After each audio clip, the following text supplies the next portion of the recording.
Good evening students. तो बच्चों, आज हम समास का तीसरा भेद द्वंद्व समास के बारे में पढ़ेंगे। द्वंद्व का अर्थ होता है ऐसे तो झगड़ा करना, लेकिन यहाँ पर द्वंद्व समास का अर्थ होता है एक दूसरे का उल्टा। विलोम शब्द पढ़ा था, विलोम शब्द जैसा ही होता है, जैसे माता पिता, हानि लाभ, ठीक है, पाप पुण्य, इस तरह से गरीब अमीर, इस तरह से। द्वंद्व समास में क्या होता है, इसमें दोनों पद प्रधान होता है। समास में मैंने पहले बताया था, दो पदों के मेल से या फिर दो या दो से अधिक पदों के मेल से नए शब्द बनते हैं, उसे समास कहते हैं। तो द्वंद्व समास में दोनों पद प्रधान होता है और विग्रह करने पर दोनों पदों के बीच और या योजक का प्रयोग होता है।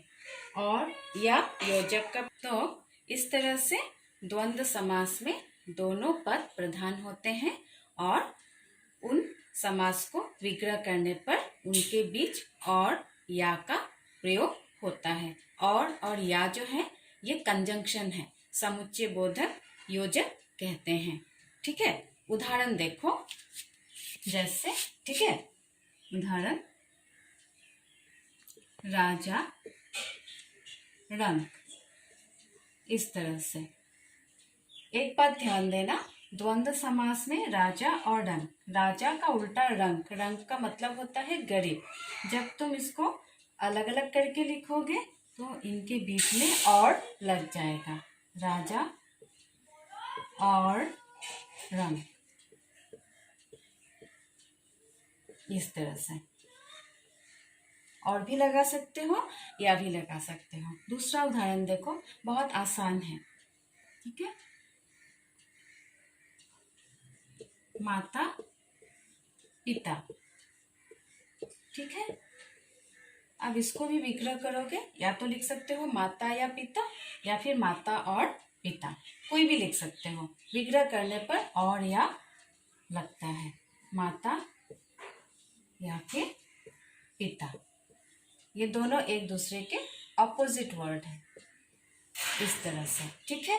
कभी कभी याद रखना, समास के बीच में हाइफन रहता है और कभी कभी समास के बीच में हाइफन छिपा रहता है, तब तुमको खुद से जानना होगा। जैसे उदाहरण है देवासुर,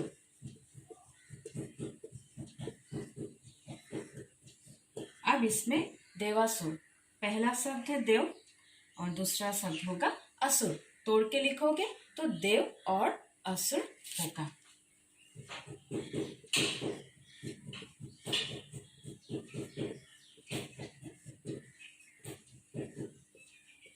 इस तरह से। दूसरा उदाहरण देखो, धर्मा धर्म, इस तरह से। इसमें पहला शब्द है धर्म और दूसरा शब्द है अधर्म। जब तुम इसको विग्रह करके लिखोगे, धर्म और अधर्म।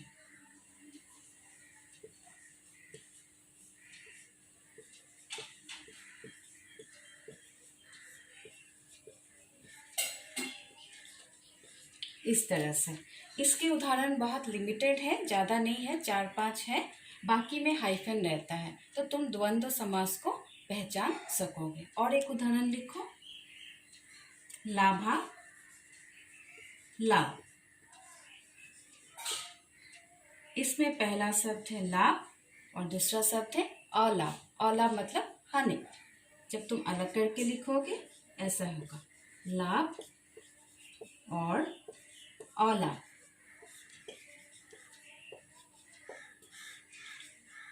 इस तरह से और भी उदाहरण है, जैसे कृष्णा अर्जुन, तुम अलग करके लिखो, जब तुम इसको अलग करके लिखोगे तो कृष्ण और अर्जुन होगा, ठीक है।